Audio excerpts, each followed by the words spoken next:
1 घंटा में खाना खाया है। देखिए बढ़िया रगड़ा हो।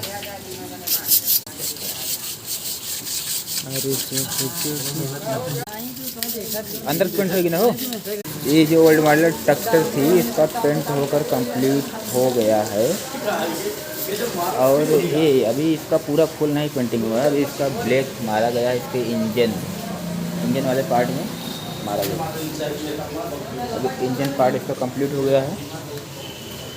अभी नीला वाला पार्ट वाइट वाला पार्ट बाकी है और इसको कंप्लीट होने पर हम इस पर वीडियो डालेंगे, फिर पूरा रेडी हो जाएगा तब।